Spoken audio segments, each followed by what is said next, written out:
हमसाए और घर वाले और रिश्तेदार मुझे बताते थे कि वो तुम्हारी आशिक थी, तुम्हारी माँ नहीं थी सिर्फ। आपकी वालदा के इंतकाल को कितना अर्सा हो गया? 9 बरस बीत गए।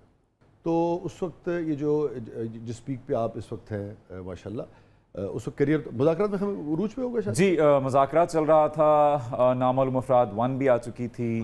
पहली इब्तदाई जो बड़ी कामयाबी, तो क्या जज्बात थे आपकी वालदा के? हम लोगों ने एक साथ, अगर मेरी याददाश्त मेरा साथ दे, तो नामालूम अफराद सिनेमा में देखी थी। तो फैसलाबाद में हमने देखी थी, मुझे याद है। वो ऐसे ऐसे करके देखती थी, स्क्रीन देखती थी और फिर मुझे देखती थी, and the pride on her face. किस मौके पे आपकी वालदा अल्लाह को प्यारी हुई? उसके बाद ज़िंदगी में किस मौके पे सबसे ज़्यादा माँ आपको, यकीनन 24 घंटे याद रहती हैं, आती हैं, मगर उतने कोई ऐसा मोमेंट जो बहुत ही शिद्दत से याद आई हो कि यार आज माँ होती? अम्मा कुछ फट ऐसे होंगे जेह्ड़े नहीं भरते, और मैं दुआ करता हूँ कि ये ज़ख्म कभी ना भरे। मैं चाहता हूँ कि ये रिश्ता रहे इसमें से लहू, क्योंकि अगर ये भी भर गया तो मेरे पास कुछ रहेगा नहीं। मैं बहुत ज़्यादा ही मैं बड़ा फैमिली ओरिएंटेड सा आदमी हूँ, और मेरे पास काम ख़त्म होने के बाद घर की तरफ भागने के लिए जो वजूहात हैं उनमें से एक वजह कम हो गई। फिर मेरे मामू, मेरे जो उस्ताद भी थे, वो मेरे दोस्त भी थे, उनका भी इंतकाल हो गया। तो इन हाथों ने बहुत से लोग रुखसत कर दिए, मगर उनमें सबसे भारी जो जनाजा था, एक तो वो मेरी साहबजादी का था, अल्लाह, एक माह की, एक हफ्ता और एक माह की। उसके बाद फिर जब अम्मा भी चली गई तो फिर मेरे ख्याल में अब अगर लोग मुझसे पूछें कि आप अभी भी, अगर लोग मुझसे हैरत करते हैं कि आप ज़्यादा हंसते नहीं हैं या ज़्यादा बात नहीं करते, तो मेरे नहीं ख्याल कि किसी, अगर कोई मेरे माजी को या मुझे जानता है तो मेरा नहीं ख्याल कि वो उसे हैरत करनी चाहिए इस बात पे कि मैं जब आम जिंदगी में कहीं बैठा हूँ या मिला हूँ उनको, तो मैं खामोश हूँ या मैं उदास हूँ। मैं अपने बारे में कहा करता हूँ कि अगर मैं उदास हूँ तो मान लीजिए कि मैं ठीक हूँ, अगर मैं खुश हूँ तो परेशान होने की बात है कि ये खुश क्यों है, इतना क्या छुपा रहा है ये।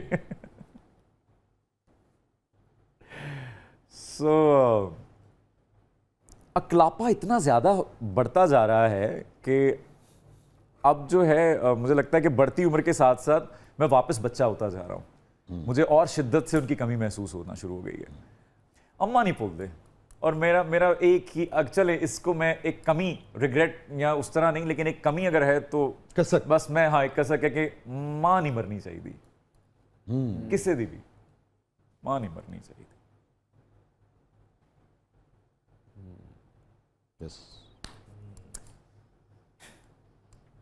राइट। हाँ, क्या कहती थी आपको प्यार से? काका काका काका कहती थी अम्मा मुझे, काके ये कर लिया, काके वो कर लिया। बल्कि मैं आपसे एक वाकया शेयर करता हूँ। मैं कराची में था, तो अम्मा की एक आदत थी, दिन में कोई 5-6 कॉल्स कर लिया करती थी। तो वो एक दिन मैं कहीं हूँगा, ऑडिशन वगैरह दे रहा हूँ, अवाइल अयाम की बात है कराची के, तो मैंने उनसे थोड़ा सा रूखे अंदाज में बात कर दी और मैंने कह दिया कि कर रहा हूँ ना कॉल बैक, आपने यही पूछना कि कैसा हूँ मैं, ठीक हूँ मैं। तो जब मुझे थोड़ी देर बाद रियलाइज़ हुआ तो मैंने उनको कॉल की और मैंने उनसे माफ़ी मांगी। वो रो पड़ी और फिर उन्होंने कहा कि नहीं करके क्या हो गया, ठीक है मैं समझ रही हूँ, हाँ ये काम वाम। तो उसके बाद जब वो कॉल बंद हुई तो एक गाने की आमद हुई, और वो था, और बहुत से लोगों को लगता है कि शायद वो किसी लड़की से मंसूब है, या शायर या सिंगर जो होते हैं वो सिर्फ लड़कियों के लिए लिखते हैं, लेकिन वो गाना था, सजना क्यों मेरे नल रुखा रुखा बोल नहीं, वाह वाह, रुखा रुखा बोल नहीं, अखियां ने माणियां नू हंजुआं च रोल नहीं, रुखा रुखा बोल नहीं, रुखा रुखा बोल नहीं। सो ये गाना मेरी अम्मा से मंसूब है। बुनियादी तौर पर आपने अपनी वालदा के लिखा और एक तरह से उनका पॉइंट ऑफ व्यू है, उनके पॉइंट ऑफ व्यू से था, पॉइंट ऑफ व्यू से है। सबसे गमगीन लम्हा आपकी ज़िंदगी का? मैं दुबई में था और हम स्टाइल अवार्ड्स की होस्टिंग कर रहा था मैं, और मैं दुबई से जब लौटा तो अम्मा बीमार थी ऑलरेडी, और उसके अगले दिन अम्मा का इंतकाल हुआ। तो ऐसे लगा मुझे जैसे कि वो मेरा इंतज़ार कर रही थी, और एक्चुअली अल्लाह ने वो वक्त ऐसा वो जोड़ा कि अम्मा ने एक्चुअली, मैं ऐसे ही बैठा हुआ था और अम्मा ने बिल्कुल मेरे हाथ में दम तोड़ा। अम्मा ऐसे उस तरफ मुंह था और उनको अटैक हो गया, और वो उन्होंने पलट के एक बार मेरी तरफ देखा। वो आखिरी आई कांटेक्ट है मेरा और मेरी माँ का। बस यही बात। अम्मा ने पलट के मेरी तरफ सिर्फ देखा और उनकी आंखों में वो पैगाम, तो उसके बाद मैं चुप कर गया था।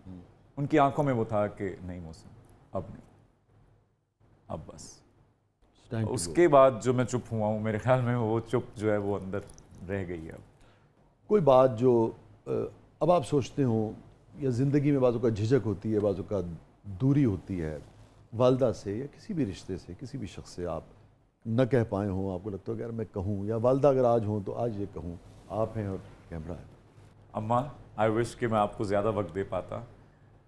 मैं शायद अपना फ्यूचर बनाने चला गया कराची। मैंने पीछे बहुत सी खुशियाँ, बहुत से गम नहीं आपके साथ गुजारे। मुझे वहाँ होना चाहिए था, मैं ही इकलौता बेटा था आपका। मैं हर बार जाता था फैसलाबाद जब भी, तो मैं आपको पहले से ज़्यादा बूढ़ा हुआ देखता था, आपके चेहरे पे पहले से ज़्यादा झुर्रियाँ देखता था, आपके हाथ कपकपाते देखता था, आपके सर में बढ़ती चांदी देखता था, आपकी खांसी, आपकी बीमारी बढ़ते देखता था। पूरी पूरी रात खांसती थी आप।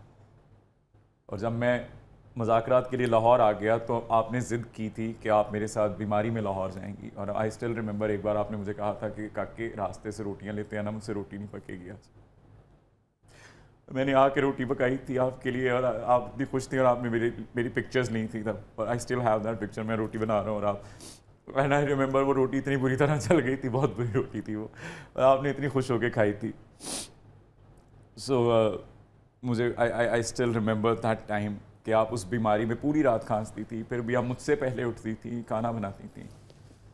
और जब मैंने पहली बार अपनी तनख्वाह में से आपके लिए वो हम शॉपिंग पे गए दोनों माँ बेटा लाहौर में पहली बार, और मैंने आपके लिए जूते और कपड़े लिए, और आपने कैसे फ्लॉन्ट किए थे फैसलाबाद जाके। आई स्टिल रिमेंबर, सबको दिखा रहे थे मेरे बेटे ने ये लेके दिया मुझे। सो आई विश कि मैं आपको और वक्त दे सकता। आई विश कि आप अभी होती तो मुझे किसी और रिश्ते की मोहताजी ना होती। I'll see you soon. अल्लाह ताला आपको लंबी ज़िंदगी दे, उन्हें गरीक़ रहमत फरमाए। और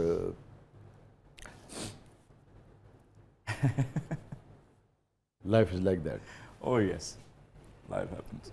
अभी आपने अखलाक़े का जिक्र किया, अगेन मैं किसी तफसील में नहीं जा रहा, मगर ज़िंदगी है, किसी भी वजह से, किसी की भी गलती की वजह से आपका अगर एक्सीडेंट हो जाए तो ना आप गाड़ी चलाना छोड़ते हैं, ना फुटपाथ पे चलना छोड़ देते हैं। नए रिश्ते आपने खुद नहीं बनाए, या बन नहीं पाए, या आप बनाना नहीं चाह रहे, या उसकी हिम्मत नहीं बन पड़ रही? I think I'm healed now, and I'm all set to fall in love again. I'm all set to. Okay, I was afraid.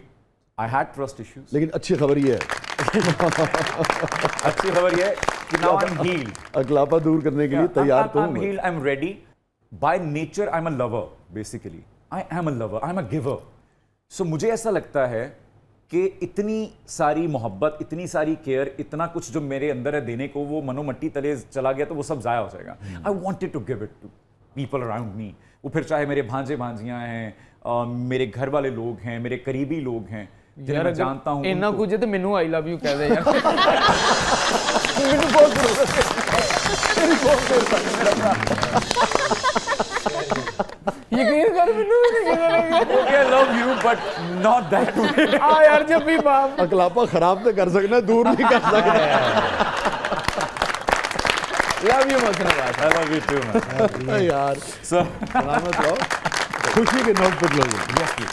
मैं क्लोजिंग में, बल्कि आपकी इजाजत हो तो मैं जिसारत करूं एक आपको नहीं गजल प्लीज, सुनाने। अरे प्लीज प्लीज प्लीज, हम तो करते ही शेर पे इख्तिताम। अरे वाह, तो बस फिर इजाजत, बिस्मिल्लाह। इजाजत बिस्मिल्लाह। प्लीज प्लीज प्लीज बताओ। है जब खसारा मेरा मुकद्दर, वाह। है जब खसारा मेरा मेरा मुकद्दर, मुकद्दर। तो रोज़े महशर हिसाब क्या है? आहा, आहा। जो प्यार करता है मां से ज्यादा, तो बेशक। उस खुदा का अजाब क्या है? वाह वाह वाह वाह। जो प्यार करता है क्या बात है। मां से ज्यादा, तो उस खुदा का अजाब क्या है? भाई भटक गया हूं, कोई बताए। वाह, गुनाह क्या है, सवाब सवाब क्या है? बस भाई है कोई पागल? अब ये जो अभी आप बात कर रहे थे अकलापा दूर करने की, उस के है कोई पागल जो हल करेगा? है कोई पागल जो हल करेगा? सवाल मैं हूं। जवाब क्या? जवाब वाह वाह, बहुत आला, बहुत आला। है कोई पागल? और सवाल अलजबरे का है ये